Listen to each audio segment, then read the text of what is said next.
Nous sommes dans le livre de Marc, sura 16, chapitre 16, mstari wa 16 mpaka 17.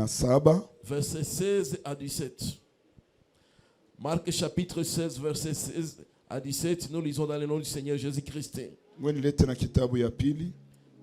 je vais donner le deuxième livre. Yohane sura 10 mstari wa 10. Jean chapitre 10 verset 10. Tutasoma kwanza hiyo mishairi mbili. Nous allons faire d'abord ces deux lectures. Tuone jinsi Mungu atatusaidia huko mbele. Et voir comment Dieu va nous aider. Marc chapitre 16 verset 16 à 17. Celui qui croira et qui sera baptisé atakayeamini na kubatizwa sera sauvé. Ataokolewa. Mais celui qui ne croira pas sera condamné. Ule asiamini atahukumiwa. Voici les miracles qui accompagneront ceux qui auront cru. Tazama miujiza itakayosindikiza wale waaminio. À mon nom, kwa jina langu ils chasseront les démons. Watafukuza mapepo. Ils parleront de nouvelles langues. Watasema lugha nyipya. Parole du Seigneur. Yohane sura 10 mstari wa 10. Jean chapitre 10. Verset 10.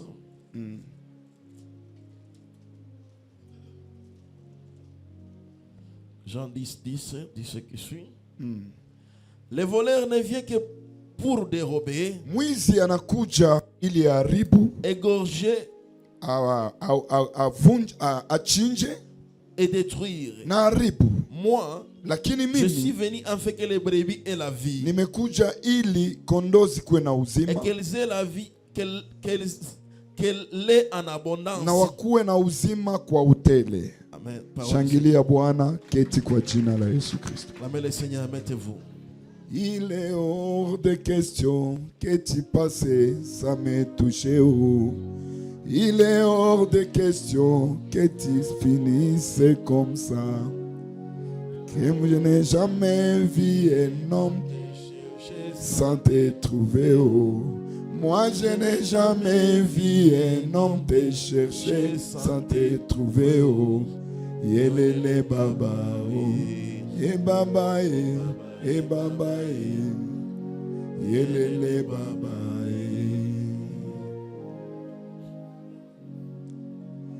Il est hors de question que tu passes sans me toucher. Oh.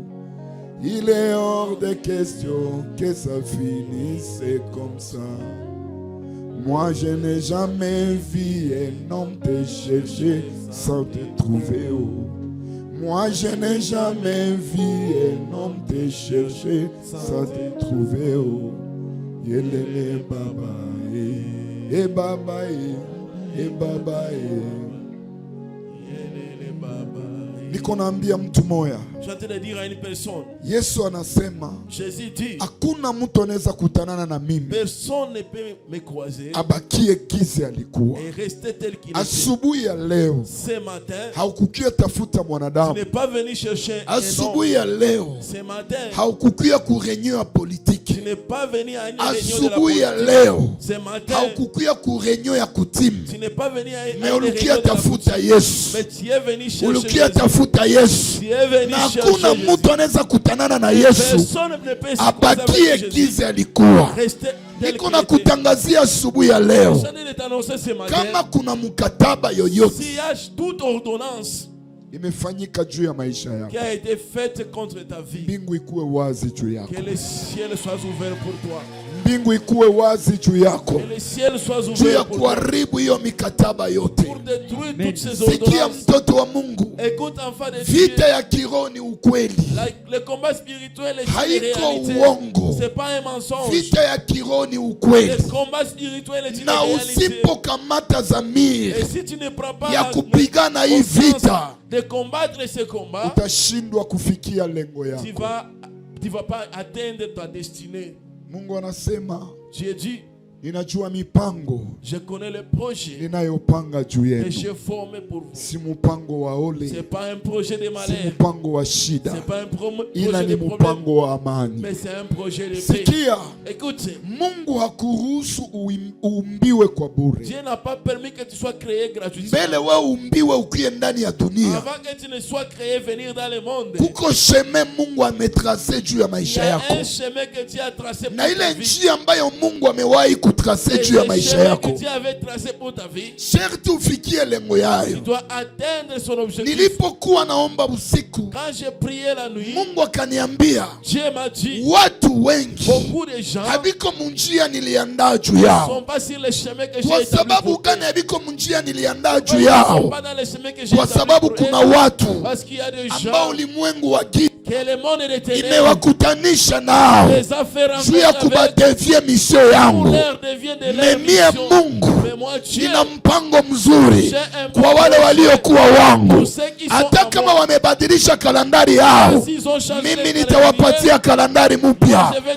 leur donner un nouveau Sikia, calendrier. Écoute, Israel Israël ilikuwa taifa ya Mungu, était le peuple de lakini Dieu, bakajikuta katika utumwa wa Misri. mais ils se sont retrouvés dans l'esclavagisme. Or, ce n'était pas le plan de Dieu. Or, haikuwa mpango wa Mungu. Wakati Mungu alikutananaka na Abrahamu, Quand il avait rencontré Abraham, akasema il a dit, nitakubariki je vais te na bénir nitabariki taifa et yako. je bénirai ton peuple. Mataifa yote ya dunia Toutes les nations du monde watabarikiwa kukupitia. seront bénies à Lakini travers toi. namuna gani Mais comment est uzao wa Farao, la progéniture de Pharaon, uzao wa la Abrahamu prospérité d'Abraham ukajikuta katika nchi ya s'est Misri, retrouvée en Égypte? tena watumwa, Encore des tena esclaves, wafungwa, encore des tena prisonniers, wanalemewa. encore ils étaient dominés. Haikukuwa mpango wa Mungu. C'était pas le plan de Dieu. Niko naambia mtu moya, Je suis en train de dire à une personne, machozi uko nalia haiko njo mpango wa Mungu les juu ya larmes maisha que yako. tu pleures, ce n'est pas ça le plan. Bale benye biko banakutesa haiko njo mpango wa Mungu juu ya maisha yako. Bale benye balale busiku na mchana kukubeba manyumba ya bachawi, manyumba ya bafumu, kuzimu, haiko njo mpango Mungu alipanga juu ya maisha yako. Mungu ana mpango wa amani juu yako. Naambia mtu moya, Mungu ana mpango wa amani juu yako. Naambia mtu moya, Mungu ana mpango wa amani juu yako. Dada mwanje ko naimba bako sala makita na bango meko sala eloko te. Watafanya vyao yote lakini haitafanya kitu. Haleluya. Mpango mbaya yote watapanga juu yako haitafanya kitu. Bakipenda baende munyumba bafumu, bakipenda baende munyumba bachawi. Au moment où je parle, il y a les gens quand ils te voient, roho yabo inajaa hasira, banasema mpaka tumwone analia. Niko nabaambia utalia, hautalia kwa sababu wewe ni mtoto wa Mungu. Tachimbua mashimu, vous allez creuser des trous watatumbukia et même wenyewe. tomberont dedans. Wakachimba mashimu, chimba mashimu, tumbukia wenyewe. Batakuchimbulia Ils mashimu. vont creuser des trous contre ta vie. Na kuna wale wamechimbua wamekuweka ndani ya Et il y mashimu. a ceux-là qui ont creusé et t'ont jeté dans les Lakini leo mbingu, Mais aujourd'hui le ciel, leo mbingu aujourd'hui le ciel imeamua kukutosha ndani a ya shimo. décidé de te retirer dans ces citernes. Tulikuwa tukizungumzia On est en train de parler ufungulivu wa jamaa, de la délivrance de la famille. lakini tukawaambia Mais nous vous avons dit, ili pour que ufungulivu wako uwezekane, ta délivrance soit possible, inabidi kukuwa ndani ya mtu tu dois être dans une ambaye personne ni Yesu Kristo. qui est Jésus-Christ. Leo watu wanatetea manabii, Aujourd'hui, les gens justifient les prophètes. leo watu wanatetea madini, Aujourd'hui, les gens défendent les leo religions. wanatetea makanisa, Ils défendent les églises. leo wanatetea wa bishop, Ils défendent les bishops. lakini bale bote Mais tous ces gens-là biko na mwanzo ont un na commencement. biko na mwisho. Et ils ont une fin. Lakini kuko mmoja Mais il y a qu'une mwenye seule ana personne mwanzo qui n'a pas na de ana commencement mwisho. et qui n'a pas de fin. Ameacha kiti ya enzi mbinguni, Il a abandonné son trône ameshuka céleste. kuzaliwa ndani ya Il tumbo ya est mwanadamu d'être dans les ambaye sept yeye aliumba, que lui-même a créé. akatembea njia ya Yeriko, Il a marché sur le chemin de Jéricho, njia ya Samaria, le chemin de Samarie, njia ya Yudea, le chemin de na Judée. akafika Il Yerusalemu, est arrivé à akapanda Jérusalem. kumsalaba juu Il est yako. monté à la croix pour toi. Shaba ilikuwa gani? Quel était Ili l'objectif? aweke mwisho Pour mettre fin kwa wale wote waliangamiza maisha à yako. tous ceux-là qui Na persécutent ta vie. kumsalaba wa Golgotha Et à akasema la croix de Golgotha, yote il a dit, yamekwisha. tout est Niko accompli. naambia mtu moya, Je suis en train de dire à une ingia personne, ndani ya Yesu, Entre en Jésus. Ndani ya Yesu kuna ulinzi. En Jésus il y a la sécurité. Ndani ya Yesu kuna amani. En Jésus il y a la paix. Ndani ya Yesu kuna vyote unaweza En tafuta na Jésus, il y a kupata. tout ce que tu peux avoir besoin. Msaada ambaye niko nakuletea asubuhi ya Le leo secours que je t'amène, ni Yesu Kristo. c'est Jésus-Christ. Ukakubali kuingia ndani ya Si Yesu tu Kristo, acceptes d'entrer en Jésus, utafaidika neema ya kipekee. bénéficieras la Na grâce Biblia particulière. inasema, Et la Bible dit, tazama uwezo, voici le miracle voici les miracles ambayo itasindikiza qui accompagneront wale waaminio. ceux qui auront cru. Wewe kwa sababu umeamini Yesu, Toi parce que tu as déjà crié en Jésus. muujiza kwako haiko kitu ya kutafuta, Les miracles pour toi c'est pas une chose à na chercher. muujiza ni haki yako. Mais les miracles c'est ton droit. Kuna mtu mmoja nielewe, Il y a une personne qui ne nasema comprend kwa pas. sababu uko ndani ya Je Yesu, dis parce que tu es en Jésus. muujiza kwako Les miracles pour haiko toi ya kutafuta, n'est pas une chose lakini que tu dois muujiza ni chercher. haki yako. Mais les miracles c'est ton droit. Kote ndani ya maisha yako kuna stahili muujiza. Mungu Partout aingize où il y muujiza. a besoin d'un miracle dans ta vie, que Dieu introduit un miracle dans ta vie. Tulianza zungumzia On a commencé à parler les lois et les décrets et sheria na mikataba ambayo uchawi imetia ndani ya maisha yetu, établi dans nos vies. na tuliwaambia hivi, Et nous vous avons dit, dans chaque famille ndani ya kila jamaa, shetani amejiorganize Satan s'est organisé kutia wajumbe wake, pour mettre ses ambassadeurs, kutia wabalozi wake. pour mettre ses représentants. Nilimwambia shetani haiko omnipresent, Je vous ai dit que Satan n'est pas omniprésent. shetani iko na mipaka, Le diable est limité. haiko fasi yote, Il n'est pas mais omniprésent. iko na Mais barepresentant il a ses représentants ndani ya kila jamaa. dans chaque famille. Tuliwaambia ndani ya kitabu ya Kutoka sura 22 Nous avons dit dans le livre d'Exode chapitre mstari wa 18, verset 18, Biblia inasema la Bible dit, hautaacha mchawi aishi. tu ne laisseras point la magicienne vivre. Mungu wa upendo, Le Dieu d'amour, Mungu wa uweza yote, le Dieu de toute puissance, yeye peke iko nasema lui-même est en train de dire, hautaacha mchawi tu aishi. ne laisseras pas les magiciens Ni vivre. kusema Mungu anayo bachawi Ça biko veut dire que Dieu sait que les na kazi yabo ni magiciens kusumbua na existent. kuangamiza watu, Et leur rôle, Na c'est de shaba faire ya souffrir les gens. Mungu, Et l'objectif de wale Dieu, watu basiishi ndani ya maisha et yako. ces gens-là ne vivent pas dans ta vie. Eske mtu mmoja anaweza sema bachawi habataishi juu yangu? Est-ce qu'une personne peut dire les sorciers ne vont pas vivre à cause de moi? Haleluya. Amen. Yesu akaambia wanafunzi wake Jésus a dit à ses disciples ndani ya Luka 10 mstari wa 19, dans Luc chapitre 10 verset 10, tazama nimewapa uwezo voici je vous donne le ya pouvoir kutembea juu ya de nyoka, marcher sur les juu ya serpents, nge, sur les juu ya scorpions kila uwezo wa et kuzimu, de toute na l'autorité hakuna du monde des kitu ténèbres. kitabazulu. Et aucune Manake chose ne Yesu vous... anajua ya kwamba Ça veut dire que Jésus savait que nyoka ambao ni picha ya shetani, le serpent qui est l'image du diable, maskorpio ambao ni picha ya le bachawi, scorpion qui est l'image des na sorciers government ya et shetani, de tous les gouvernements du inabidi diable, sie tutembee juu que yayo. nous puissions marcher dessus. Na watu wengi wanasema mafundisho ya buchawi Et beaucoup de gens disent c'est Ya ma pratiquement c'est la délivrance, sorcellerie, la délivrance inadivize mafamie. divise les familles. Njo kwa maana C'est pourquoi kama unasikia ni mafundisho si tu entends ces enseignements, usiende isikia. n'allez pas les suivre. Sikia mpendwa, Écoutez bien aimé, Biblia inasema taifa yangu inaangamia la Bible dit que mon peuple périt juu ya kukosa par maarifa. manque de connaissances. Kama mpaka leo yayo unakuwa na vita, Si jusqu'aujourd'hui c'est pas que tu es mimi combattu, niko nakwambia uko na vita. moi je t'annonce que tu es combattu. Yesu anasema Baba, Jésus dit Père, wote ulionipa niliwachunga ce que tu m'as donné je les ai gardés, kuliko huyo mwana wa upotevu. sauf cet enfant de la perdition. Sikuomba ubatoshe ndani ya dunia, Je ne te demande pas de les retirer dans le monde, lakini ubalinde na nani? mais Na protège-les mwovu. du malin. Ni kusema Mungu anapasha tulinda na Ça mwovu, veut dire que Dieu doit nous garder du malin. na ni ya lazima sana. Et c'est très important. Tulibambia hivi, On vous a dit ceci.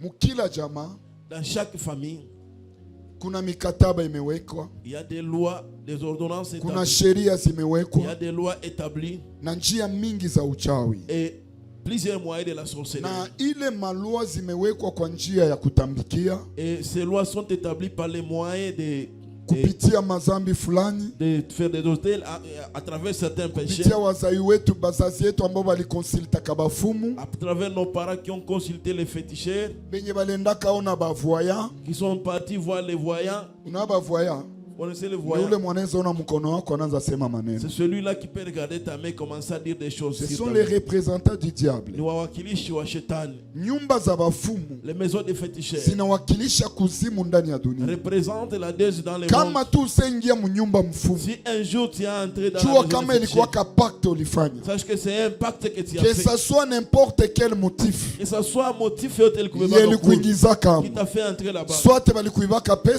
Soit on t'a volé l'argent. wakasema uingie mnyumba mfumu yule On nani t'a dit, mwalibaka, allez dans la ulifanya maison du pacte. féticheur pour voir quel est celui qui t'a volé. Tu as fait un pacte. Soit tes chaînettes, soit tes Soit sijoni. c'est la chaînette, soit Ukasema je sais ngwe rien. niingie mnyumba mfumu, Tu t'es dit, laisse-moi aller dans la maison nione du féticheur nipate niyue nani alifanya pour hivi. savoir qui est-ce qui a Ilikuwa fait ceci. pacte ambao ulifanyaka directement na ulimwengu wa C'est un giza. pacte que tu as fait avec le monde des ténèbres. Kuna wale ambao wamechanja Il y a ceux-là qu'on a incisé kwa kusema maneno fulani, en déclarant des paroles. ilikuwa sur eux. pacte. C'était un pacte. Na saa zingine mzazi wako katika wazazi wako mmoja amewahi kuifanya, Peut-être parmi tes parents l'a un jour fait. na wewe leo uko victime. Et toi aujourd'hui tu es victime. Unaweza sema mzazi wangu mimi niko wa 4e génération, Et tu peux dire moi je suis de la 4e mais mzazi wangu alikuwa wa première Mon génération. parent était de la première Au mie génération. niko wa 8e Bien, génération. moi je suis de la 8e No, génération. uko na probleme juu ya nini? Donc tu as les problèmes. Damu yako iko nazunguka ndani yako, Son sang est damu en train de yake iko circuler nazunguka en toi. ndani yako. Son sang est en train de circuler en toi. Alizalaka tate yako, Il a mis au monde tate ku akazala tate muloko, ton arrière-grand-père. tate muloko akazala tate muloko, Ton arrière-grand-père. tate a mis muloko l'autre akazala au monde. baba yako. Me Ton ile arrière- damu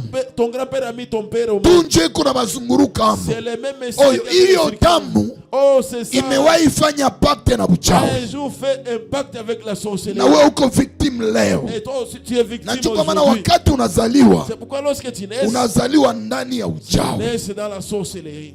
Kuna damu ya uchawi iko ndani Il yako. y a le sang de la sorcellerie qui est en toi. Kuna wale wamekutanana na watu wameingia mnyumba Il mfumu. y a ceux-là qui ont croisé les gens qui ont entré dans la maison des féticheurs. Samu alikuwa rafiki yako wa mume wa mke, Peut-être que c'était ton ami, garçon, fille. Samu ni bwana yako. Peut-être que c'était ton mari. Kama tu aliingiaka mnyumba mfumu, S'il a seulement entré dans la maison des wakati féticheurs. munachanga naye damu, Lorsque vous partagez, na wewe uko victime. toi-même, toi aussi tu deviens victime. Et c'est comme ça que les gens souffrent. Na ni vile ndio watu Mais wanateseka. bien mingi tutaanza bizungumzia mwi semaine. Mais on va parler de Parce beaucoup qu'on de aura choses le temps au cours quand de même cette de semaine. parler. Parce que tutakuwa na muda wa kuongea. Tutakuwa na bainvite mingi ya kusema, ya kuimba imba, ya kufanya. On n'aura pas beaucoup d'invités qui vont chanter. Alors, kazi ya uchawi ni nini? Le rôle de la sorcellerie, c'est Wakati uchawi inakuja tupiga vita, lorsque la sorcellerie vient nous inakuwa combattre, na shaba mbili mu maisha a yetu. pour des objectifs dans notre vie. Napenda unifuate mzuri. Je veux que tu me suives très bien. Shaba ya kwanza Le premier ni objectif, kufunga maisha yako, c'est lier ta vie. usiendake fasi, Pour que tu ne puisses pas prospérer. vyote vya unagusa Que tout ce visiendelee. que tu touches ne prospère Kwenye pas. wengine banacheka we ulie, Que là où les autres sourient, toi tu kwenye puisses wengine faire. banaangamia weye, Que là où les autres ukuwe mu réussissent, maisha ya mateso. tu sois dans la vie de la souffrance. Ile ndio inakuwa shaba ya kwanza. C'est ça le premier objectif. Shaba ya pili, Deuxième objectif, banaweza kuacha ubarikiwe, il peut te laisser être me béni. biko na surveye maisha Et yako soit de surveiller ta vie. kote kwenye unapita, banakuona Partout kusurveye. où tu passes, tu es sous surveillance. Hawezi fanya kitu na abiko ukura. Tu ne peux rien faire sans qu'ils soient au courant. Banaweza sema, banaweza kuachia ndoa, Ils peuvent te laisser le mariage. me kwa kusurveye ndoa yako Mais en surveillant ton mariage, habata kuachia amani mu ndoa. ils ne vont pas laisser la paix dans ton mariage. Banaweza kuachia uolewe, Ils peuvent laisser que tu te maries. unaolewa Tu te maries. lakini banakupiga na utasa. Mais ils te frappent avec la stérilité. Banaweza kuachia uolewe, Ils peuvent te laisser te me marier. bwana mwe banakupa Mais l'époux qu'ils te mwenye donnent, unakuwa naye avec lequel tu es, banamufanya akutese, ils vont faire tout pour qu'ils puissent te akuwe faire souffrir. mwiba yako. Qu'il soit une aiguille dans ta vie. Ile ni kazi mbili, mission mbili ya bachawi C'est ndani ya ça maisha les yetu. deux missions des sorciers dans notre vie. Me asubuhi ya leo Mais ce matin, mimi natazungumzia je veux parler koma uchawi de comment la sorcellerie, inakuwa kana jimanifeste, surtout buchawi ya famille ndani ya maisha yetu. comment la sorcellerie se manifeste dans nos vies, surtout la sorcellerie familiale. Jeudi sana niko nawapatia ushuhuda. Le jeudi, quand je vous donnais le témoignage, Nilibambia siku niliongeaka na tate yangu. je vous ai dit que le jour que j'ai dialogué avec mon grand-père, C'est le premier jour niliyoka siri ni siku ya kwanza que j'ai yenye su mpaka leo le mfami yangu secret hakuna mwana que hiyo. jusqu'aujourd'hui personne ne sait. tukafika kwa ile point ndabaelezea hiyo siri. Si nous arrivons à ce point, je vais vous parler de ces secrets. Paka hivi mfamia hakuna mwanaijua. Jusqu'à aujourd'hui dans la famille, personne ne les connaît. Ça va scandaliser autre personne. Vunja wengine moyo. Mais kweli ni kweli. Mais la réalité, la Biblia vérité, inasema, la Bible dit, vous connaîtrez la vérité et la vérité vous affranchira. na kweli itawaweka huru. Kisha kuombea tate yangu Après avoir prié pour mon grand-père, akapona, il a reçu la jo guérison. akaniavua Alors il m'a avoué ile kitu. cette chose. Paka hivi si isemaka sijue juu ya nini. Puisqu'aujourd'hui je n'ai pas encore parlé de ça. Nimeisikia niiseme leo Je ne kwako. sais pas pourquoi je me sens parler Mais de ça najua devant toi. itakusaidia. Je sais que cette chose va t'aider. Uchawi wa jamaa La sorcellerie de la famille. unakuwa tumika namna gani mu maisha Comment est-ce yetu? qu'elle travaille dans notre vie? Kitu ya kwanza La première des choses, niliwaambia, je vous ai dit, Yesu akasema Jésus a dit, nilikuya gabula baba na je suis mama, venu diviser le père et la mère, mtoto na mkubwa, l'enfant et ses parents, dada na kaka. la sœur et son Anasema frère. njo kazi alikuya Il fanya. dit que c'est ça l'œuvre qu'il est venu faire. Nilipokuwa na bazungumzia kwamba Lorsque je vous parlais ndani ya majamaa zetu tuna bachawi, que dans nos familles il y a des sorciers, niliwaambia iko kusema bandugu wetu walizaliwa bachawi, je vous ai dit que ça ne veut pas dire que nos frères sont des lakini sorciers. buchawi bunaingiaka kwenye bunapata njia. Mais la sorcellerie entre là où ils trouvent accès. Kama uko mama, Si tu es kama maman, uko baba, si tu es papa, kama uko binti, si tu es une fille, ukafungulia bachawi njia maisha yako, et que tu ouvres la porte aux banaingia sorciers dans ta vie, banaikala na banaanza ils kumanipuli. vont entrer et demeurer. C'est comme commencer ça à te avec la manipuler. sorcellerie. Et Dieu vit les Na pamoja ndio na kwa maana uchawi. unaweza jikuta babako ni mchawi, C'est pourquoi tu peux trouver ton père est swate sorcier, mama ni mchawi, peut-être ta mère est swate sorcière, bibi yako ni mchawi. peut-être ta femme est sorcière. Moi j'ai vu Mimi niliona un homme de Dieu mtumishi wa Mungu anatoka Kampala, qui venait de Kampala il vient ici uniquement juu ya kuniona, et venir ici kwa ajili ya et kuniona. c'est un homme de Dieu qu'on respecte.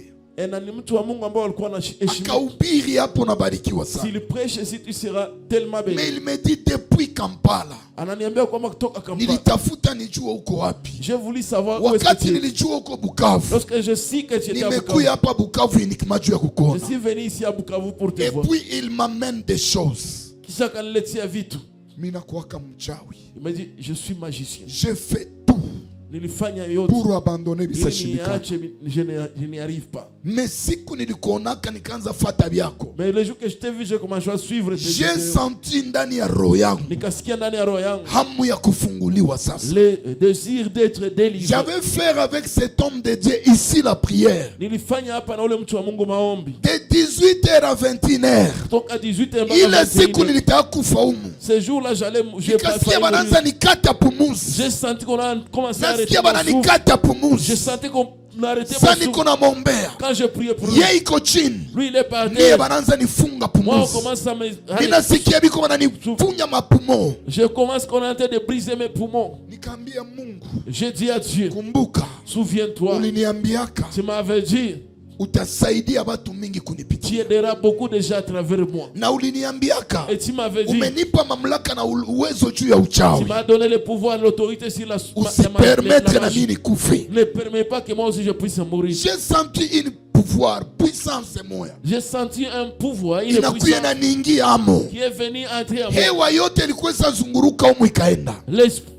L'air qui était dans J'ai la salle a commencé à me disparu. demander Na nikaanza jiuswali, pourquoi nilijituma kumwombea mie pourquoi peke. est-ce que je me suis poussé à prier pour lui moi seul? Or, tant qu'un homme de Dieu Or, kama vile mtumishi mwenye wa Mungu alikuwa tengeneza maisha qui yake, est venu réparer sa vie, singeliita je n'allais pas kama appeler meme baamini fulani bakuye pale ba certains vivre les scènes. fidèles pour être là-bas pour vivre cette scène. Mais le Seigneur s'est élevé Lakini Bwana et alisimama il a manifesté sa na puissance. akamanifeste uweza wake. Cet homme de Dieu, Huyo mtu wa Mungu sa vie était bloquée. maisha yake ilikuwa inafungwa. Dossier yake ya kwenda Bulaya ilikuwa bloqué. Son dossier d'aller en Europe Elle était bloqué. elle se demandait jour et nuit c'était quoi. Anajiuliza usiku na mchana ilikuwa nini? Ilikuwa vile vinye alikuwa amo. C'était à cause des Ika histoires bloqué dans lesquelles maisha il yake. était. Ils ont bloqué sa vie. Après délivrance yake, Après sa délivrance, akarudia Kampala. il est retourné à Kampala. 3 mois après, Kisha miezi visa tatu, yake katoka, son visa est sorti. akaenda. Leo Il iko est parti. Belgique. Aujourd'hui, il est en Il Belgique. y a plusieurs personnes Kuna watu wengi habiko mudestin destin yabo. Ils ne sont pas dans Parce leur qu'il y a destin. quelque chose Kwa sababu kuna qui kitu veille sur ta vie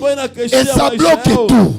Niko naambia mtu moya, maisha ambayo haufurahie usiikubali na usijifariji kwa kusema Mungu anayua. Hapana, kuko vitu vingine viko napitia maisha yako, Dieu n'est pas d'accord. Mais le problème c'est quoi? C'est parce que tu es dans la distraction. Au lieu de réclamer ta délivrance, wewe unasema Mungu anayua, Mungu anayua. Non, panda zaidi katika maombi ili upate msaada. Je vais vous dire quelque chose. Siku moja Mungu ananibeba, ananiambia Simeo, mtumishi wangu, je vais faire, mimi natafanya experience moja na wewe. Je vais faire une expérience avec toi. Parce que ilikuwa ulizo, ilikuwa nanisumbua sana. Parce que c'était une question qui me dérangeait beaucoup. Mungu akaniambia, Dieu m'a dit, wewe uko mtumishi wangu, toi tu es mon serviteur. Nguvu zangu ziko mwewe. Ma force est en toi. Kisha unakutanana na mtu ambaye analemewa na uchawi. Puis tu rencontres une personne qui est remplie de démons, possédée par les démons. Unakutana na mtu analemewa na mapepo. Tu retrouves une personne qui est possédée de démons. Mais nguvu za uchawi ziko muyeye. Mais la puissance sorcellerie qui est en lui ziko kuiki yangu. Est à cette dimension. Wewe ni mtumishi wangu. Toi tu es mon serviteur. Nguvu zangu ziko muyeye. Ma force qui est en toi ziko kuiki yangu ya madhabahu. Est à la dimension de la chair. Dieu me pose la question. Mungu anakani swali. Ukaombea huyu mtu. Si tu pries pour cette personne, ndamufungua. Je vais le délivrer. Moi je savais que Dieu est puissant, il est le tout puissant. Nikasema ndio Bwana. Il dit oui, tu vas. Akaniambia non. Dieu m'a dit non. Ukaombea huyu mtu hawezi pokea ufunguo. Si tu pries pour cette personne, la personne ne peut pas recevoir. Nguvu za uchawi ziko muyeye. Parce que la force de la magie qui est en lui. Shindwa dimension yangu yeko muyeye. Et plus que ma dimension qui est en toi. Nikasema Mungu haiwezekani. Je dis Dieu c'est pas possible. Dieu me ramène dans la Bible. Mungu akaniweka katika Biblia. Ananiambia unajua histoire ya Daniel. Tu connais l'histoire de Daniel? Anasema Daniel était mon serviteur. Daniel alikuwa mtumishi wangu. Daniel m'a demandé quelque chose. Daniel aliniomba kitu. Le premier jour que Daniel m'a demandé. Siku ya kwanza ambayo Daniel aliniomba. Nikapatia Gabriel amupeleke. J'ai donné à Gabriel pour l'amener. Mais ça Gabriel anakuja na réponse ya Daniel. Lorsque Gabriel est venu avec la réponse de Daniel, le diable l'a bloqué dans les airs. Mais Daniel a continué dans la prière. 10e jour, le 10e jour, 15e jour, le 15e jour, 20e jour, le 20e jour, 21e jour, le 21e jour. Mais Gabriel anafanya nini? Mais Gabriel était toujours anafungiwa muanga. Était bloqué dans les airs. Mungu akasema, Dieu m'a dit, Michael, mbona Daniel anaendelea kunisumbua? Daniel continue à me déranger. Réponse yake hayafikaka. Sa réponse n'est pas encore akamwambia wende ona. Juu ya nini réponse ya Daniel hayafika? Biblia inasema wakati Mikaeli alishuka, la Bible dit que lorsque Mikael est descendu, akapiga shetani, il a frappé le diable, le prince de l'air, akalibere Gabriel. Il a libéré Gabriel. Gabriel akabeba message ya Daniel. Gabriel a amené le message à Daniel. Sikia message yenye pale ni comme Daniel chapitre 10. Là je suis dans Daniel. Sikia message yenye Gabriel anapatia Daniel. Écoute le message que Gabriel va donner à Daniel. Oh Daniel, homme de Dieu. Oh Daniel, aime-toi Mungu. Siku ya kwanza uliomba, le premier jour tu as Mungu prié, alisikia. Dieu a entendu. Akanipa jibu. Il m'a donné le mfalme wa anga alikuwa ananifunga. Mais le prince de l'air m'a bloqué. Pour dire quoi? Le diable a le pouvoir ya kufunga Gabriel. Mais kwa sababu Mikaeli iko na nguvu kushinda shetani, shetani haezi mubloke. Ni kusema, oh, laisse-moi entrer dans la dimension spirituelle. Laisse-moi revenir pour te faire comprendre. Ça veut dire que le diable avait laissé à Gabriel quel espace? Revenir au ciel et descendre. Anarudia mbinguni anashuka njia inafanya nini? Quelqu'un peut parler à langue mais il est possédé. Mtu anaweza tabiri mais maisha yake yanafungwa. Quelqu'un peut prophétiser mais sa vie est liée. C'est pourquoi kama unakutana maisha yako yanafungwa, tafuta kuelewa niko mdimension ya Gabriel au niko mdimension ya Mikael. Mikael angeendaka libere Gabriel, Daniel Daniel angepataka réponse. Nous sommes tous appelés serviteurs de Dieu. Mais si ebote hatuna nguvu ya Mungu sawa. Unaweza enda kumtumishi wa Mungu mwenye nguvu za Mungu ziko ndani yake, za uchawi ziko zaidi kumupita, hautapata solution. Il faut chercher là où il y a Michael. Joue problème yako isikawie. Et la plupart des problèmes de plusieurs gens inakawia. Joue mutumishi mwenye uko wako ni mutumishi Gabriel. C'est un serviteur Gabriel. Papa naniombeaka. Papa prie pour moi. Tunapanda kumulima. Mais pourquoi il n'y a pas de changement? Mchawi analala busiku mzima. Les sorciers passent toute la nuit. De 0h à 4h. Toka 0h jusqu'à 4h. Iko natambikia. En train de wewe uko naomba kama ombi ka 30 minutes. Toi tu fais la prière de 30 minutes. Unawaza utakia mshinda. Tu penses que tu seras vainqueur dans ce combat. Tu te trompes. Unajidanganya. Et plusieurs personnes na watu wengi banasumbuka hivi. Souffrent comme ça. Ndani ya maisha yao. Dans leur vie. Niambie mtu mmoja atafuta Mikaeli wa maisha yako. Dites à une personne cherche le Mikaeli. Tu as ufungulivu wako. Pour ta délivrance. C'est très important. Tunateseka makanisa. Nous souffrons dans les églises. Tunateseka machumba maombi. Nous souffrons dans les chambres de prière. Rien ne marche. Nakutana mama mwa iko na 10 cahiers ministre ya ma prophétie. Je vais croiser une maman qui avait 10 cahiers de prophétie, 10 cahiers ministre de prophétie. Elle m'a dit papa. Hizi zote ni maunabii tout ça ce sont des prophéties. Lakini hata moya. Même un seul. Nikamwambia mama. Je dis maman. Tant que tu es esclave. Bumuda auto comme tout moi. Mungu atasema. Dieu va parler. Mais gizi unafungwa. Mais comme tu es libre, hautapata ufungulivu. Tu n'auras pas la délivrance. Tukaomba na ule mama siku 3. Nous avons prié avec cette maman 3 jours. Bitu bikafungulikana. Les choses ont été délivrées. Tant que bangali na surveiller maisha yako. Tant que ta vie est encore surveillée. Ni vigumu ufikie lengo yako. C'est difficile d'atteindre ton destin. Tant que biko mu maisha yako. Parce que tant qu'ils sont dans ta vie. Biko na gérer mouvement yako yote. C'est eux qui sont en train de gérer tous tes mouvements. Mina yo dada moya. Je connais une sœur. D'ailleurs nilikutana naye jana. D'ailleurs, je l'ai croisé hier. Ule dada alikuwa mbunyumba yake. Cette sœur était dans son foyer. Alikuwa anafanya 4 ans. Elle venait d'atteindre 4 ans. Mwenye alimuletaka ni muombe ni babaki. Celui qui l'a amené pour que je prie pour elle, c'était babaki alikuyaka iko na diabète. Son père était venu, il avait le diabète. Ya nguvu sana. Un diabète fort. On a imposé la main, Mungu akamponyesha. Akaambia mtoto wake unateseka sana. Il a dit à son enfant, kuya twende kwenye niliona mkono. Viens là où j'ai vécu. Les mêmes semaines. Niliombeaka ule dada. Et j'avais prié pour cette. Akaenda akaconcevoir. Elle est partie concevoir. Et elle me témoigne partout. Et je l'ai croisé hier, elle m'a dit papa je vais venir. Un mois après elle n'a pas ta case. Un mois après elle a trouvé du travail. C'est possible aussi. Dieu ouvre, libère ta vie. Et toutes les choses marchent. Alors alama ya kwanza. Alors le premier ya kujua pour savoir kama que jamaa yenu ta famille na nyie et vous tous muko chini ya hii utumwa ya sheria vous êtes sous za uchawi ya kijamaa. de la famille. Ya kwanza ni magonjwa inazoyaka kujirepete ndani ya jamaa. Continue à se répéter dans la famille. Unasikia tate fulani alikufa na magonjwa. Et tu temps que papa akakufa na magonjwa. Shangazi naye magonjwa.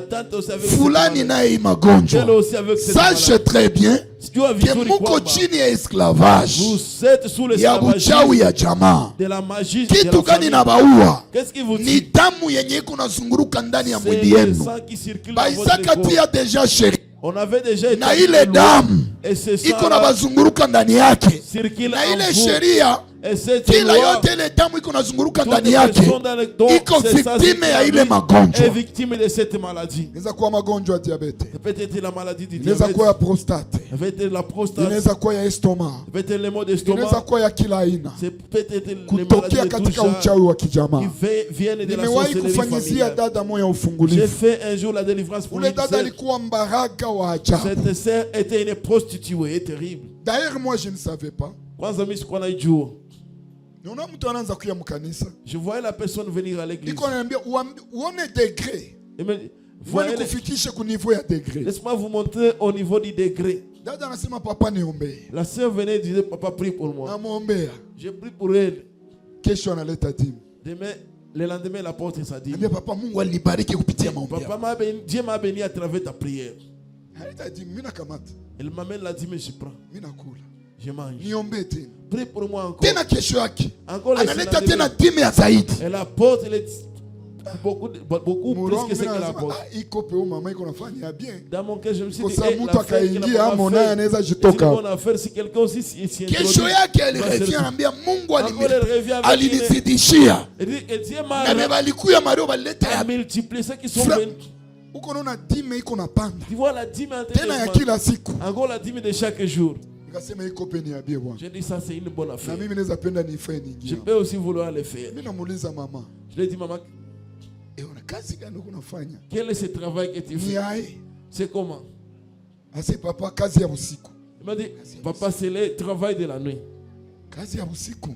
Le travail de la nuit. Yae. Quel travail? Ase papa, Je dis papa, mimi nakuwa baraka. je suis une prostituée. Uone tu kizi Mungu anasikiaka maombi yote. Voyez comment est-ce que Dieu exauce toute Na prière. unaombea mbaraka aende anapata. Si tu pries pour une prostituée, elle va aussi. Sasa madime ni kwanza recevoir. siku hakuna jinsi rudi. J'avais déjà mangé ce dîmes, mais il n'y a pas moyen de les retourner. Niambia dada, J'ai dit, ma sœur, quel esprit kuna kuanime? ni roho gani qui est en train de t'animer? Ase papa hapana njoo kazi yangu. Dis, papa, Niambia unaviona normali? et tu trouves ça normal? Ase ni normale kwangu juu ni vyetu vya mjamaa. Il dit, c'est normal pour moi parce que c'est l'affaire de la famille. Wewe unaweza shangaa na mebatu banateseka huko Toi, nje. tu peux être surpris, mais les gens Quand souffrent. on a prié pour cette sœur, Quand tu lui m'ombea huyo dada, tate yake, leur arrière-parent, Musala. arrière-grand-parent, sijue bazazi batatu kisha babake banaweza muita tate gani? arrière-grand-parent, Arrière grand-parent. Tatiku. Tatiku wake njo aliingiaka munyumba mfumu. Qui est entré dans la maison du féticheur. Mfumu akamwambia, Le féticheur lui a dit, juu vyako viendelee, pour que tes affaires prospèrent, unisede biungo ya batoto yako bote banamuke. donne-moi toutes les parties intimes de tes enfants filles. Lui il croyait que biko na mulomba bachawi na bafumu, shetani ko mwerevu. Les sorciers, les magiciens, les diables, les Anaweza très kuambia na malins. kulomba kitu kimoya, kumbe na kulomba familia yote. Il peut te dire qu'il te demande Ouais, une chose, aujue. et peut-être te demande toute la famille sans que toi tu le saches.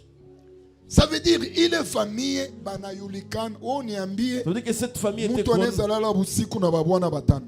Et une personne qui peut coucher la nuit avec 5 maris. Anakuletea dimi na bote biko namulipa bien. Et t'apporte, il a dit, mais tous les paient très bien. Make singe muuliza ningemwombeaka tena bangekuya ba 10. Ça veut dire que Na si je n'avais bote pas tena demandé, j'allais prier pour elle et ils allaient venir à 10 et tous.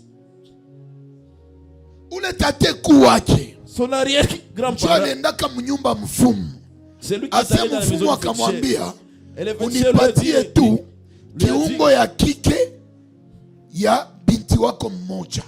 il a dit, Kumbe donne-moi balimulombaka la ya partie jamaa intime yote na ajue. de ta fille, d'une de ta fille.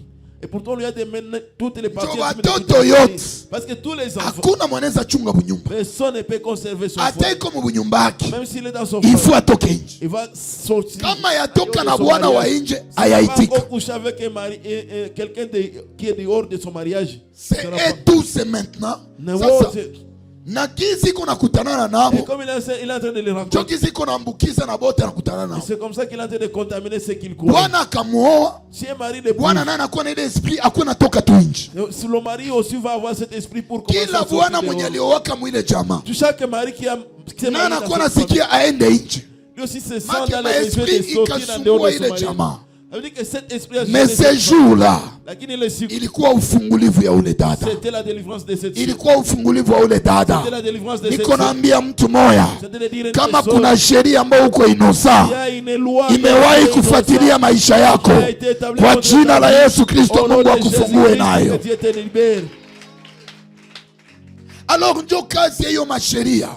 C'est ça les rôles de Kitu ces kinakuwa lois. na jirepete mujamaa La yote. chose se répète dans votre famille. Inaweza kuwa pepo ya bulevi. Ça peut être un démon d'ivrogne. Baba alikuwa mulevi, fulani mulevi, fulani mulevi. Inakamata jamaa yote. Inaweza kuwa pepo ya chuki mufamii. Ça peut être un démon de haine dans votre famille. Écoute enfant de Dieu. Qui aime mtoto wa Mungu. Mungu hawezi ruhusu mutokee mujamaa moya. Dieu ne peut pas permettre que vous veniez Shu dans une mukabulikani. famille pour vous Ile ni diviser. mipango ya shetani na Là, ce bachawi. sont les projets du diable. Ndio et des banakuyaka sorciers. mushaba Parce qu'ils ya viennent dans kudiviser l'objectif batu. de diviser les gens. Selon les plans de Dieu, Kufuatana mpango wa batu Mungu, bapendane. que les gens puissent s'aimer. Mwene wapatie mfano moya mu Biblia. Je vais vous donner un exemple de la Bible. Kwenye familia moja ilikuwa na hii pepo. Là où une famille avait Ni ces familia ya baba yetu Abraham. c'est la famille de notre père Abraham Abraham, alikuwa na pepo ya bongo. il avait les démons des mensonges. Wakati anaenda Egypte, Lorsqu'il est parti en Égypte, anaambia Sara, il dit à sa femme Sarah, bakayua s'ils savent kama uko bibi yangu, que tu es ma femme, bataniua banabakia na ils vont wewe. me tuer et rester avec toi. Comme ça tuseme bongo kama uko dadangu. Le manteau pour dire que tu es ma sœur. Bakasema bongo. Ils ont menti. Deuxième génération ya Abraham ni Isaac. Kizazi ya pili après kisha Abraham, c'est Isaac Isaac. naye kunaenda na Rebeka Misri. Isaac aussi a en train de partir avec Vile. de la même façon. Na anasema usiseme uko bibi Il yangu. dit, ne dis pas que tu es ma Isaac femme. naye anasema nini? Est-ce que Isaac aussi Anasema a dit, bongo. il a aussi menti. Jacob, Jacob, troisième génération. la troisième génération, Anakuya anaenda danganya babake kama yeye ni nani? il va aller tromper son père qu'il est qui? Yeye ni Esau. Qu'il est Esaü. Anaenda kwa muyombake, kule kwa muyombake naye banamfanya nini? Il va chez Banamdanganya. nos aussi chez nos l'oncle. Iko na chunga Rachel busiku banamuletea nani? Il attendait Léa. la nuit on l'a apporté Léa. Tuendelee. Que je continue. Muone namna gani ile pepo. Et voir comment est-ce que c'est démon. Kama Isa kamata tu tateku. S'il a déjà Inatembea l'arrière-grand-mère, kamudamu. il marche dans les sangs. Amen. Amen. Alors watu wanateseka Et vile. maintenant les gens Kitu souffrent. ke unazoea una C'est kinajirepetaka. que tu as l'habitude de voir se répéter. Njoo ile problem. C'est ça ce problème. Yenye na manifeste kama na wewe uko kile kifungo ya jamaa. Qui montre que tu es dans les lieux. Kuko batu familiaux. wenye denatira babaki yake mbunyumba. Il y a des gens dont des natures ne Ça veut restent dire pas il y dans a les une loi établie. kusema kuna sheria ambayo Yenye imewekwa. hakuna wa mule anaweza bakia Il y mnyumba. a personne de cette famille qui peut rester dans son foyer. Je connais une famille Najua jamaa moja yenye hakuna mtu angeenezaka 50 mwile dont famille. il y a personne qui pouvait atteindre 50 ans dans cette famille. Mukishafika tu 40 Si vous attendez bo 40, banaanza kufa ma 40 il commence à mourir ma dans les 30, 40, 30, 45.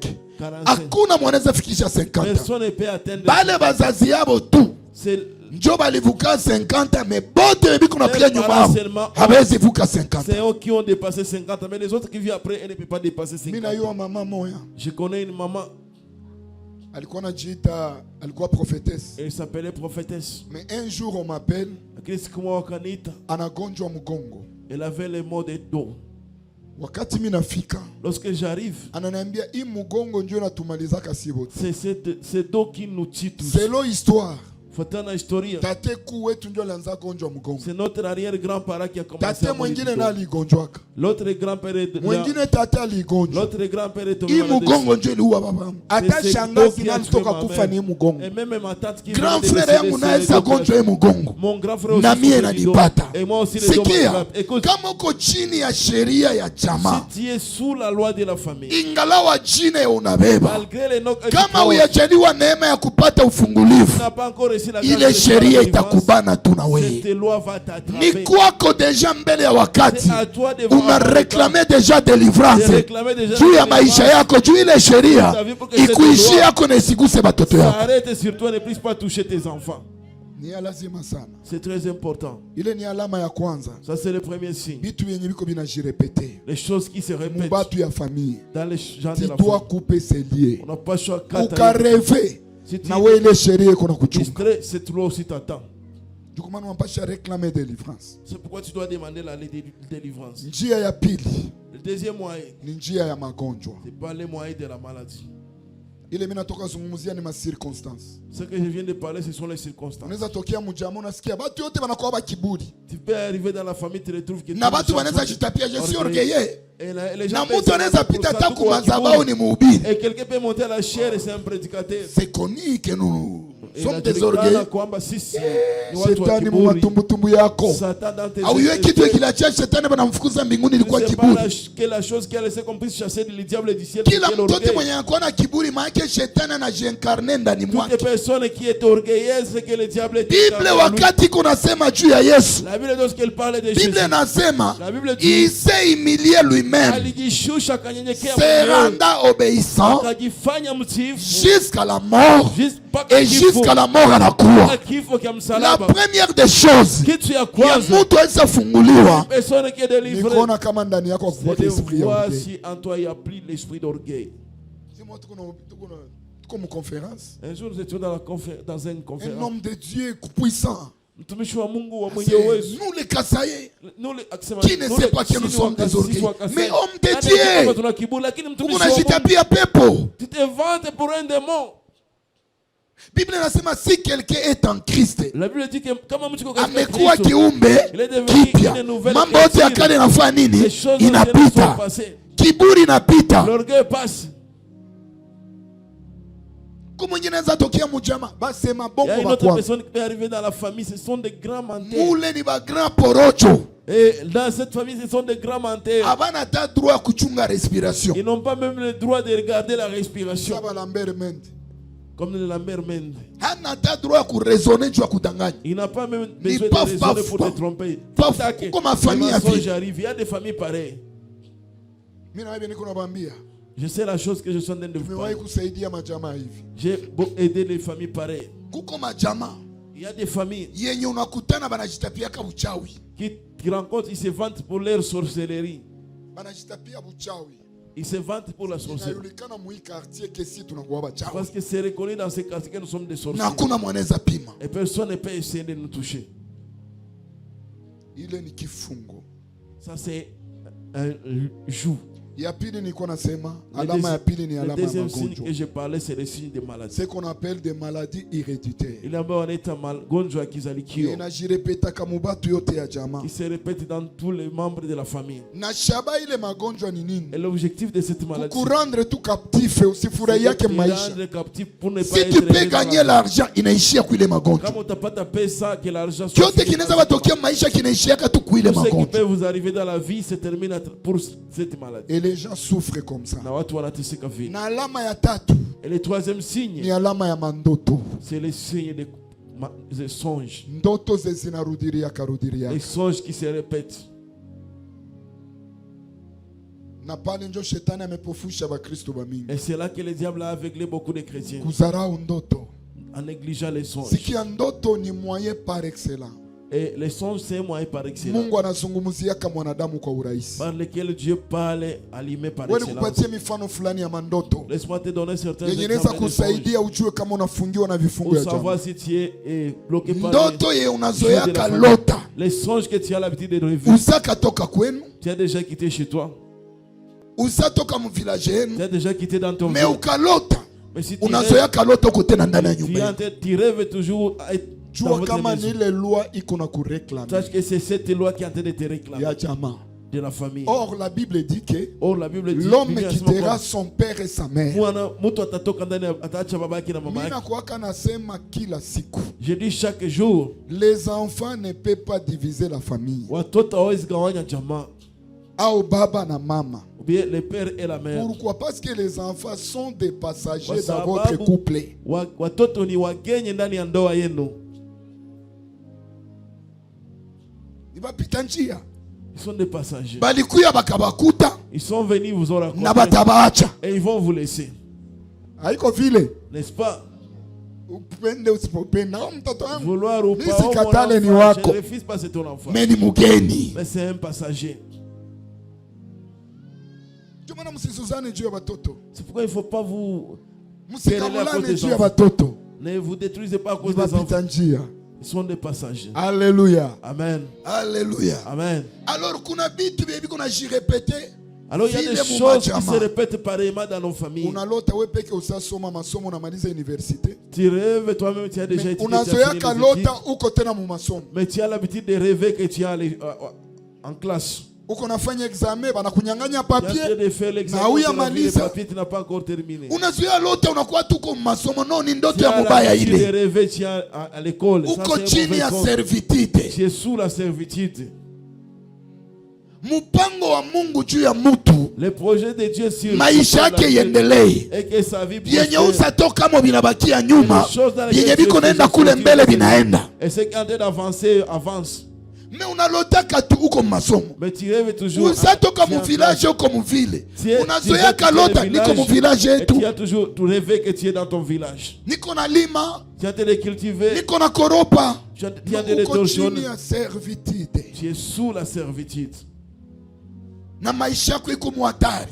Et ta vie est en danger. Unapasha omba deliverance ya hiyo kitu. Tu dois demander la délivrance de cette chose. Mwingine analote kunatembea migulu chini. L'autre rêve en train de marcher pieds nus. Ni shida mu maisha yako kama umewahi kulota unatembea migulu chini. C'est un problème dans ta vie si tu as un jour rêvé. Ayeje unatembea migulu chini. Comment est-ce que tu marches pieds nus? Ni kusema maisha yako iko exposé. Ça veut dire que ta vie est exposée. Kumiba, aux épines, kumajiwe, aux pierres, kukila kitu kyote kia mubaki inaweza kutana na nini? à toutes na les migulu choses yako. mauvaises qui peuvent rencontrer tes Unalota unavala viatu inatoboka. Tu rêves Ni en train de ndoto porter ya des mubaya. chaussures et qui sont troués, c'est un mauvais rêve.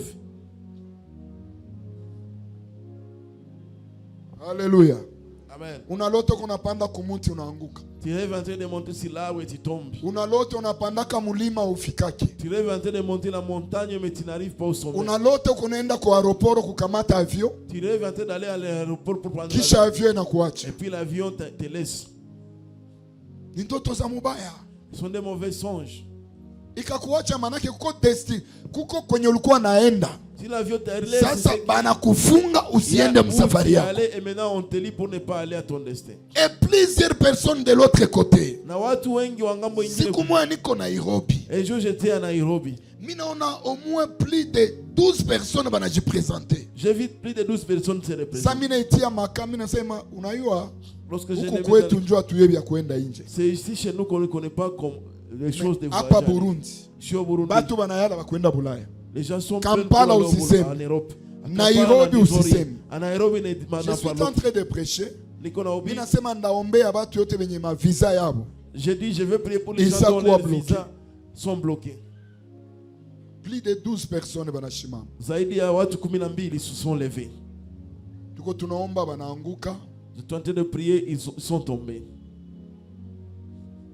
Après une semaine ma visa inaanza fungulika. Après une semaine les visas ont commencé. Mungu akawasaidia bakaenda ina.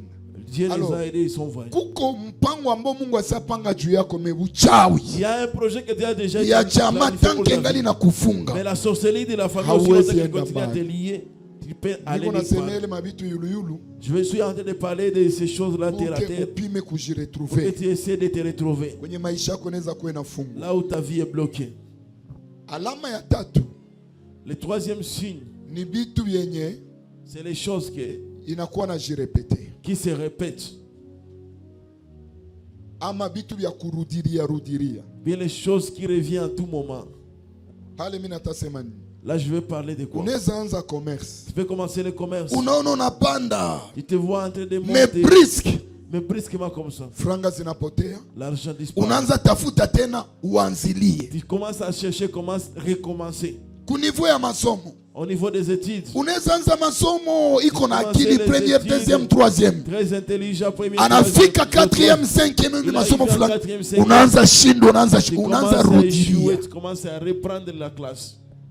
Kuna mahali ya vile ndani ya maisha. Il y a des lieux pareils. Na ni vifungo ambayo inasumbua watu. Ce sont des jours qui font souffrir beaucoup de gens. Ulianzia Dubai.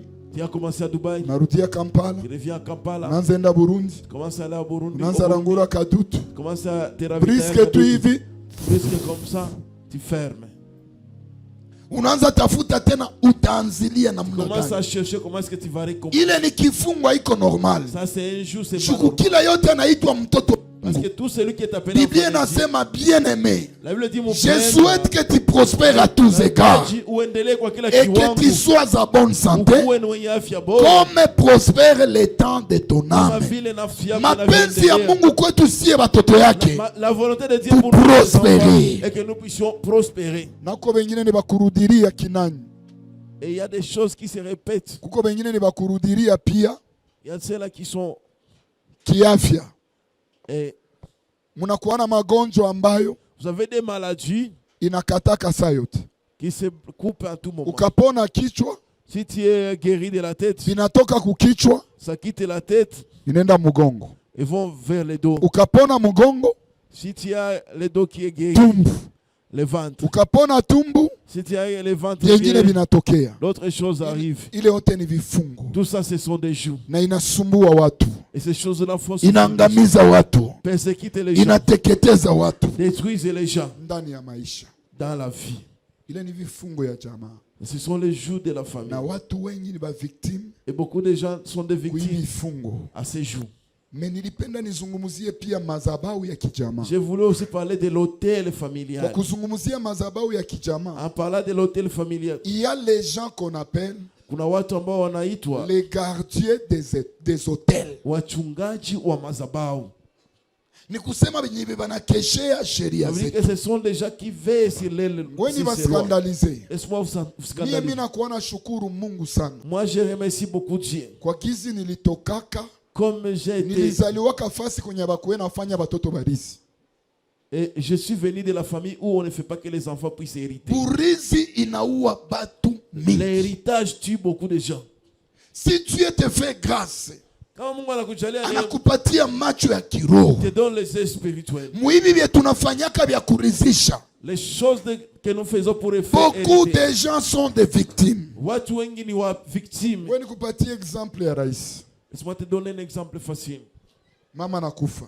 La mère décède. Si vile. N'est-ce pas? Inawezekana mubatoto te balizalaka. Il se peut que dans tous les enfants qu'elle a. Fille wa mwisho. La dernière fille. Iko na âge ya 5 ans. À l'âge de 5 ans. Kisha. Et puis. Banarizisha ule mtoto. On hérite cette fille. Saba na murizisha banasema anakuwa nani? Lorsqu'elle devient héritière, on dit qu'elle devient qui? Un enfant de 5 ans. Mtoto wa miaka 5. Munampatia charge ya famille. Vous la donnez la charge de la famille.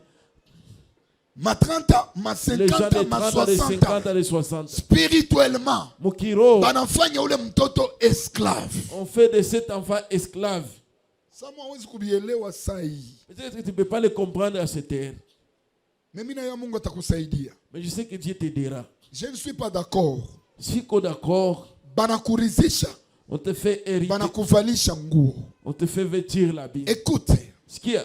L'habit, ça symbolise les œuvres. Inawakilisha matendo. Ni kusema ile sasa kuna kuridhisha na kuvalisha nguo ya mtu. L'effet qu'on te fait vêtir l'habit d'une personne. Kama alikuwa baraka, automatiquement unakuwa baraka. Tu es d'office, tu deviens prostitué. Kama alikuwa mchawi, automatiquement unakuwa mchawi. D'office, tu deviens sorcier. Kama alikuwa wa hasira, s'il était colérique, automatiquement unakuwa wa hasira. D'office, tu deviens colérique. Niko na bazungumzia. C'est par expérience. J'ai fait les délivrances de beaucoup de gens. La personne est dans son foyer très bien, vient de se marier. On le fait hériter. Lorsque sa mère est décédée, on l'a fait hériter à la place de sa mère. Ce qu'elle a récupéré, qu'il a battu dans l'héritage. Sa mère avait déjà fini toute sa fécondité en elle. Écoutez-moi très bien. Sa mère avait déjà mis au monde tous ses enfants. Tous les enfants. Les jours de l'héritage. La sorcellerie de la famille. Ce qu'elle va hériter, c'est la stérilité. Parce que cette femme, elle ne pouvait plus mettre au monde. Ça veut dire qu'il cherche qui vont te donner toi, que tu puisses l'hériter. Et beaucoup de gens sont victimes dans ce sens. Le temps de faire quoi? D'hériter. Je connais un jeune homme. Tulikuwa naomba naye Goma. On prie avec lui à Goma. Frère alikuwa anaogopa Mungu. C'était un frère qui craignait Dieu. Alikuwa anatumikia Mungu na uaminifu. Il servait Dieu avec fidélité. Mais alikuwa mushi. Mais c'était un chien. Mais alikuwa Goma. Mais ils étaient à Goma. Wakati babake alikufa. Lorsque son père est décédé. Babake alikuwa mlevi wa grave. Son père était un grand ivrogne. Wakati babake alikufa. Quand son père est décédé. Ilibidi barizishe ule kiana. Il fallait faire hériter ce jeune homme. Ile siku tu alirisi. Les mêmes jours qu'il a hérité. Magharibi kiana anaanza leo. Les soirs, les jeunes hommes. Il était frère, serviteur de Dieu. Craignant le Seigneur. Ça veut dire hapendi abakie kwenye hakuna harufu ya pombe sa vile babake alikuwa. Il ne veut pas rester là où il n'y a pas l'odeur de l'alcool comme c'était le cas de son père. Et il y a les gardiens des hôtels. Na kuna kuwa watu ambao wanakeshia ya jamaa zetu za kijamaa. Banakuwa banakeshia hiyo kitu. Il fait sur ces hôtels là. Les gardiens des hôtels mu mafamii yetu.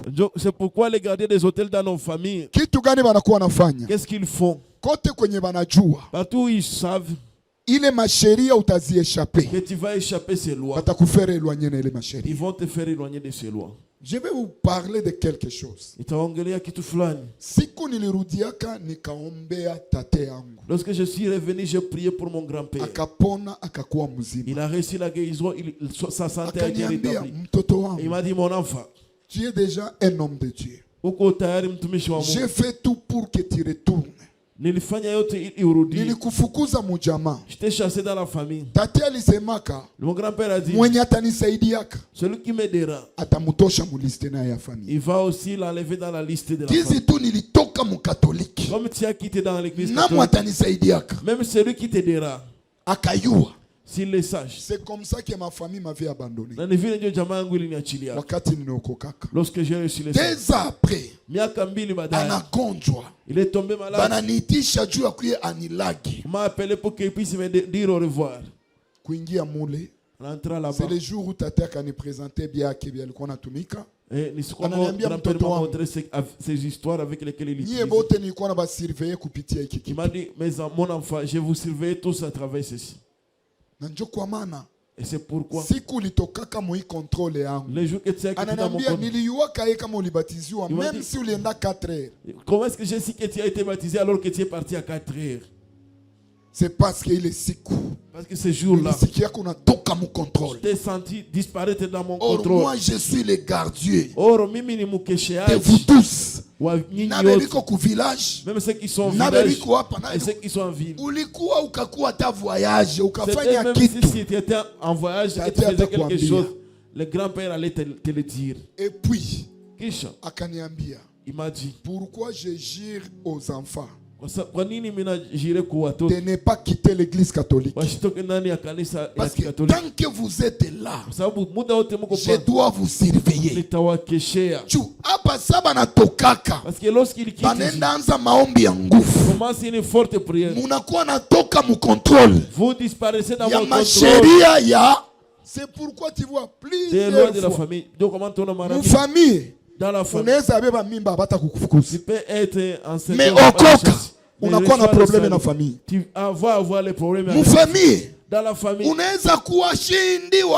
tu peux être mal éduqué. Mais il ne faut pas quitter dans quoi? Ne quittez pas dans la religion. C'est vrai ce que je vous dis. Tu peux voir quelqu'un de le gérer. Dis-moi. Ulingi hapa. Mungu kani mwetu kona ita. Mwenye baombake ku katoliki. On ne prie pas chez les catholiques.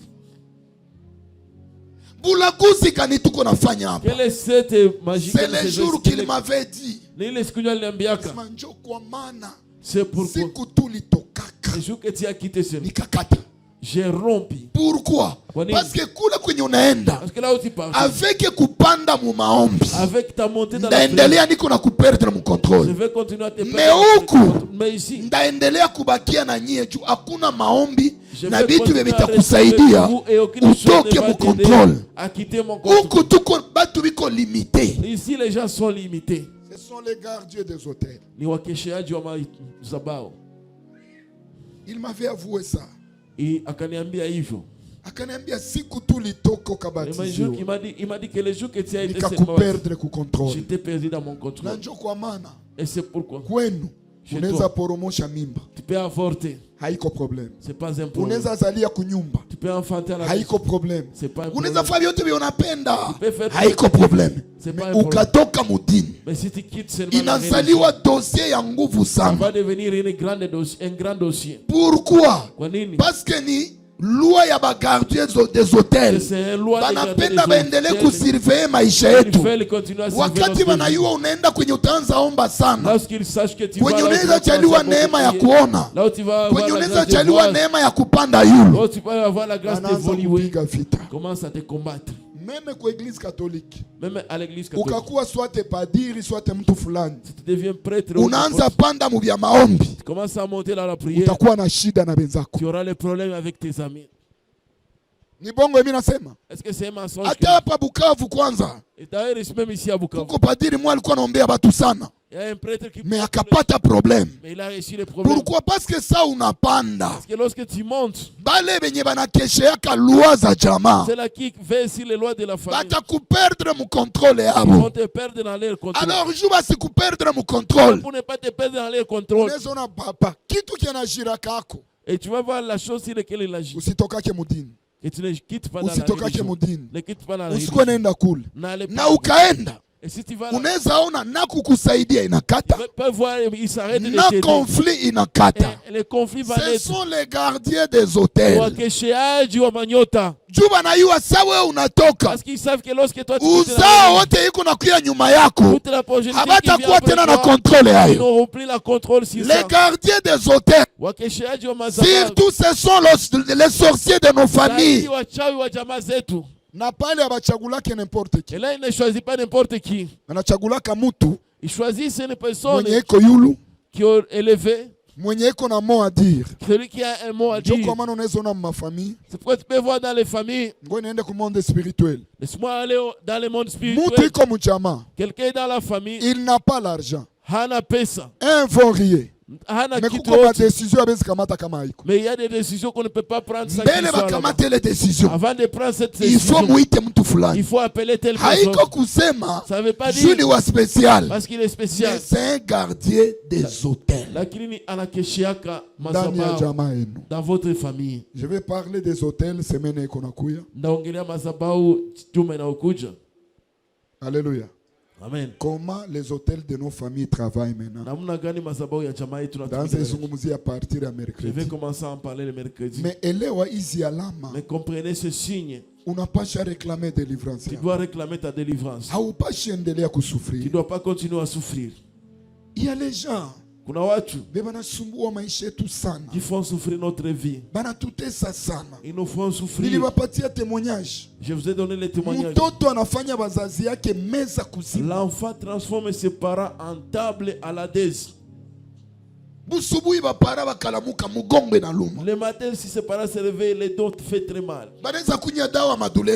Ils peuvent prendre les médicaments. Il arrive à 12 heures encore les douleurs. C'est comme ça les familles souffrir. Lorsque je suis arrivé là-bas, j'ai prié pour eux, ils étaient guéris. À 12 heures encore, les dos commencent à faire mal. Je prie encore pour eux, la délivrance. Et soit encore les dos.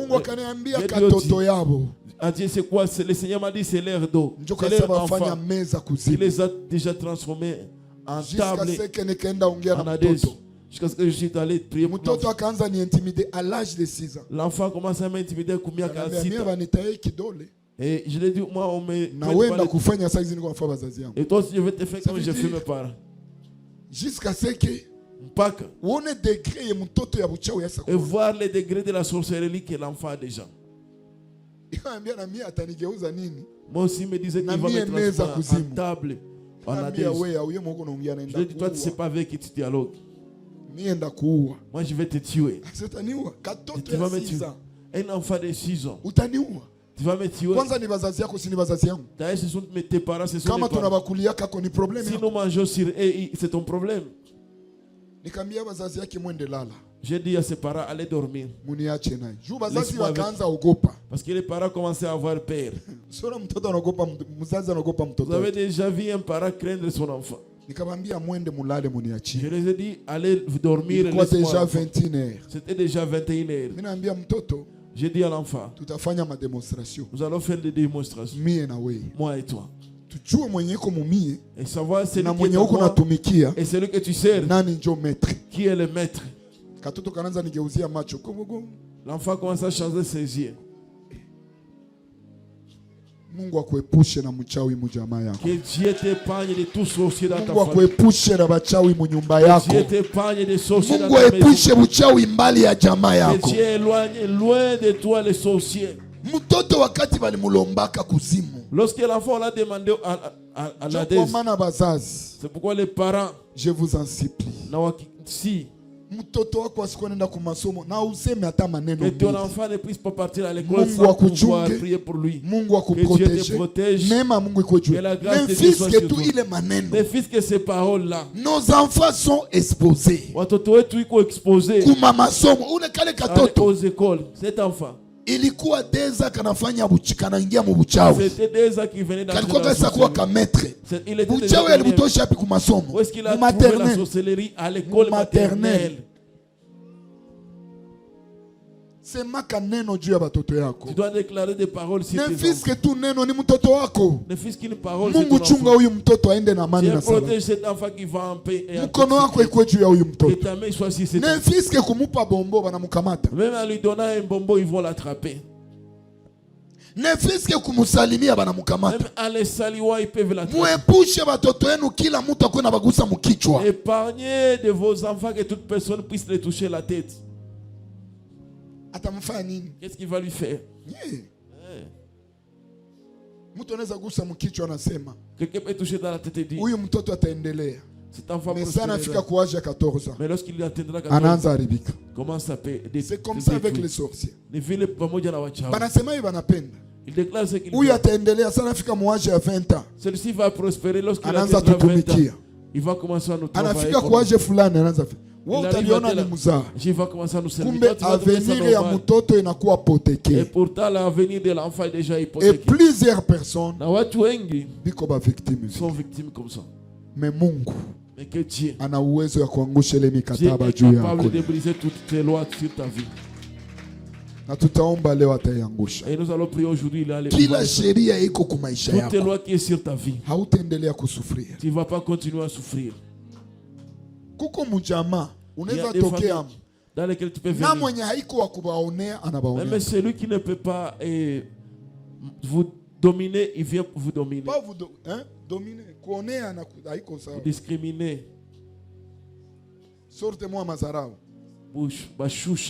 Vous humiliez, c'est moquer de vous. Vous êtes des victimes partout kwenye muko. Muko va pas victime mal kote kwenye muko. Unaweza sikia dadako anakutembelea anafika kwako biko. Tu peux sentir ta sœur venir. Si mama fulani alituchamba tena. Na mimi natoka chambiu. Moi aussi on vient de m'injurier. Munasikia grand frère naye kwenye iko. Yeye na jirani. Là où il était avec son voisin. Chawi ibakosesha amani kote kwenye mtaku. Pour vous faire manquer la paix partout où vous serez. Il y a des familles comme ça. Les lois établies. Makuna machama za hivyo sheria ambazo zimewekwa. Mais leo lakini aujourd'hui nous allons briser ces lois-là. Kama ni sheria celibat itaanguka. C'est une loi de kama ni sheria sterilité itaanguka. Kama ni sheria pauvreté itaanguka. Singalawa sheria baliweka juu yako. Quelles que soient les lois qu'on a établies. Leo tutaiangusha. Aujourd'hui la loi va tomber. Kwa jina la Yesu Kristo. Au nom de Jésus-Christ. Kuko kitu kenye wanatiaka ku mahotel ndani ya majama ni jine munabeba. Ah, il y a des choses communes sur la chose commune sur l'hôtel. C'est le nom que vous portez. Bamutombo. Le mtombo.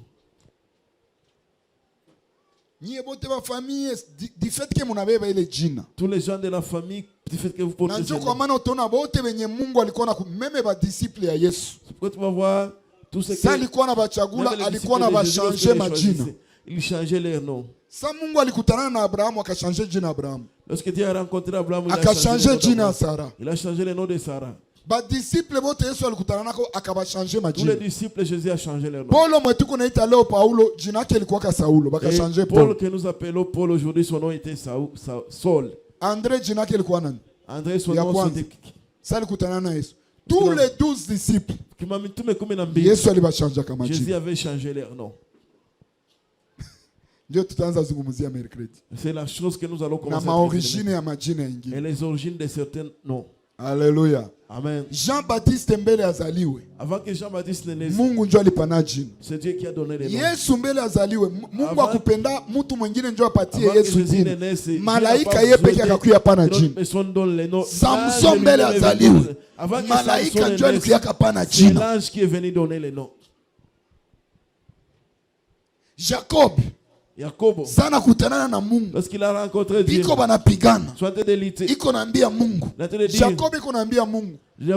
Sitakuacha kama unibariki. Je vais pas te laisser si tu me bénis. Mungu akaiwa ke laana ya Jacob. Je dis ainsi que la malédiction de Jacob. Haiko kukitu kingine. Ce n'est pas sur autre chose. Malaika kamuuliza. Dieu lui a dit, jinako nani? Quel est ton nom? Or Jacob alikuwa na besoin ya baraka. Oh, Jacob avait besoin de la bénédiction. Mais Mungu aliwa ke laana ya Jacob. Or Dieu savait que inashikamana na jina yake. S'attacher à son. Malaika akamwambia jinako nani? Là je lui ai dit quel est ton nom? Asa jina langu Jacob. Akasema depuis leo utaitiwa nani? Jacob utaitiwa nani? Israel. Ile jina unabeba. Les noms que tu portes. Utaelewa mercredi bibi. Tu vas comprendre le mercredi c'est quoi? Je veux parler des noms que nous portons. Je vous ai parlé de moi-même. Les noms que j'ai portés.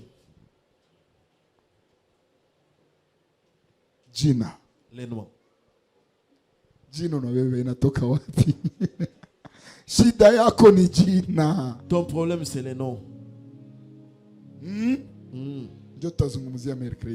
que nous allons traiter le mercredi. Comment est-ce que les hôtels de nos familles parlent? Nous allons commencer par les noms. Nous allons entrer en profondeur. Les autres vont changer de nom. Tu vas voir les parents. Ils donnent à l'enfant le nom de Mateso, souffrance. Oh tabu. Oh douleur. Oh kishambo. Oh voleur. Vous-même vous connaissez ces noms-là.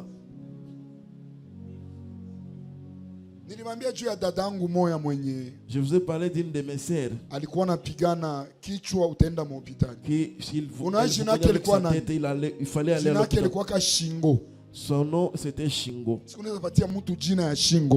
Est-ce que tu peux donner à une personne le nom de Shingo? Les coups. Ma grande sœur.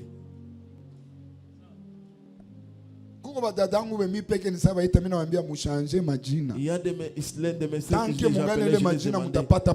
de changer de nom. Je les ai dit que si aussi longtemps que vous avez ces noms là, vous avez un jour je suis parti dialoguer avec papa.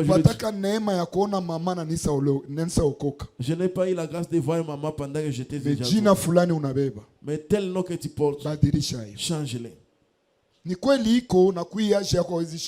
vrai, ces noms-là existent. Mais accepte de les changer. Les jours que papa l'a changé.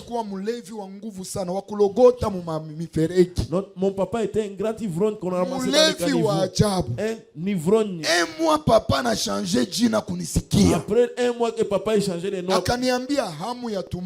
il m'a dit que les goûts de la cigarette et de l'alcool s'est arrêté. Anasikia inamsumbua. Ça le gênait. Moi j'ai mes propres témoignages que je vais vous donner. Aujourd'hui, lorsque ses amis le voient, tu as déjà arrêté. C'était ce nom-là qu'il portait. Nous allons en parler le mercredi. Nous savons que Dieu va aider beaucoup de gens. À partir du mercredi. Va demander même à ton parent c'est nom qu'il me donne. Comment est-ce qu'il est venu? C'est vous, tous vous qui voulez hériter le nom de grand-mère, les noms de tantes. Vous. Tu vois quelqu'un mettre au monde un enfant. Oh, il lui donne le nom de Rihanna. Oui. Toi. Oh, Michael Jackson. Oh, oui. Michael Jackson. Toi. Oui. Toi. La Bible est pleine de noms. Si tu n'as pas de noms, venons nous plein de noms, ça y est ici. Mimi nakuwa na 20 noms, jina makumi mbili yangu. Moi j'ai 20 noms pour moi. Et je me suis déjà donné pour moi-même. Betsalel. Oh, il tu peux entendre le nom de Betsalel. Oh, Acacia. Oh, le nom d'Acacia. Où est venu le nom d'Acacia? Oh, Abishag. Oh, il est tokabi. Ou le nom d'Abishag. Il y a beaucoup de noms. Tu as changé ma jina. Vous allez changer de nom. Les conseils que je peux vous donner. Si tu as encore la grâce, tu es chrétien, que ton parent est encore vivant, fais-toi ami de ton parent et demandez l'histoire de la famille. Papa, notre famille était comment? Comment est-ce que vous avez grandi? Vous vous aimiez. Dans notre famille, il y avait des intelligents. Dans notre famille, il y avait l'amour. Dans notre famille, il n'y avait pas de sorciers. Dans notre famille, vous n'aviez pas de problème avec les voisins. Comment est-ce que dans notre famille, on donne aux gens des noms? Si toi tu as les moi après que Dieu m'a révélé beaucoup de choses, j'ai connu beaucoup de choses à travers mon père. Jusqu'à ce que mon père me disait que si tu as déjà change les noms. Il m'a dit donne-toi un nom. Non, on ne t'a pas donné de nom. Aux yeux de mes parents, j'étais mort. Le nom que mes parents m'ont donné, Zabanita, veut dire ceci: on te donnera un nom. Ça veut dire pour eux, je n'existais pas. C'était vie dans circonstance aussi. Mon frère aîné qui est venu avant moi était décédé. Moi-même je suis né très maladif. 3 jumeaux qui sont venus après moi sont décédés.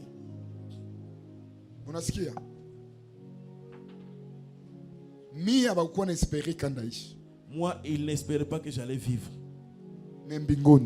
Mais le ciel avait un projet. Comme le ciel a un projet pour toi. Ma mère était victime de la sorcellerie. Ce sont les sorciers qui avaient tué ma mère. Vous savez, nos mamans avant, elles urinaient partout.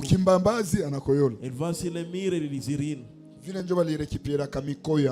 C'est comme ça qu'on a récupéré l'urine de maman. Et c'est là où on a commencé à tuer mes frères aînés et mes Je vous dis ça parce que la maman qui faisait ça, elle s'est répandue. Elle est venue dire, ça fait une année que je suis sauvé. Maman sakufa. Ma mère était déjà décédée. Mon frère aîné et mes frères cadets étaient déjà décédés. Je suis revenu. Où le maman m'a appelé. Elle a appelé mon papa. Elle a voulu que d'autres personnes soient là-bas. Elle a dit que chaque jour, je suis en train de voir une personne qui se et Dieu me dit, parce que toi, celui-ci m'appartenait. Je vais te tuer. C'est comme ça qu'elle a rêvé plusieurs fois. S'il y a des gens qui ont un cœur têtu, les premiers ce sont les sorciers. Tu peux faire la joie de l'enfant dans la maison de les sorciers. Et va faire la gentillesse. Surtout si tu as vécu tu ne le comprendras pas. Lorsque maman est décédée, ils sont partis de menacer. Cette maman a nié toutes choses. Mais à la fin, elle nous a appelés. Elle a réparé. Si je vous fais votre souffrance, c'est moi. L'étoile qui était sur les enfants de la famille. Grand frère et toi kwanza alipoteaka. Notre frère aîné avait disparu. Alipoteaka ikupotea. Il avait seulement disparu. Paka hivi tunakuwaka na espoir anakuwaka hakuwaka. Aujourd'hui nous nous demandons s'il existe ou il n'existe pas. Atuye kama alikufaka atuye kana kwa. On ne sait pas s'il était mort ou il n'est pas mort. Mais dernièrement niko naomba Mungu akaniambia iko. Dernièrement j'ai prié Dieu et Dieu m'a dit qu'il est. Na Mungu akaniambia iko Lubumbashi. Et Dieu m'a dit qu'il est à Lubumbashi. Na Mungu akaniambia atanipatia kai. Et Dieu m'a dit qu'il me le donnera. Auseme amina. Moi je crois ça. Na niliita papa dernièrement nikamwambia. J'ai appelé papa dernièrement, je lui ai dit. Grand frère yakufa kaiko. Notre grand frère n'est pas encore décédé, il est encore vivant. Akaniambia uko mwenda bazimu. M'a dit tu es fou. Depuis 96. Depuis 96. Leo unaweza sema mtu iko. Tu peux dire que la personne existe. Nikamwambia iko. Je lui ai dit il est vivant. Alienda kaoa bibi wa mchawi naye. Il est parti. Bachawi ni watu wabaya. Les sorcières sont mauvaises. Unakimbishiwa na bachawi. Tu es chassé. Unaenda unajikuta. Tu pars te marier, tu te retrouves dans. Anakugeuza akili, unasababu kama unakuwa na bandugu, mwakili yako na yua unakuwa katu weye. Hakuna baba, hakuna mama, hakuna mloko, hakuna mkuu. Bala iko batu. Il faut batailler bwa. Il n'y a pas de famille. Ces gens-là doivent mourir. Alléluia. Amen. Alors, njo vile. C'est comme ça. Njo réalité ulimwengu. C'est ça la réalité de ce monde.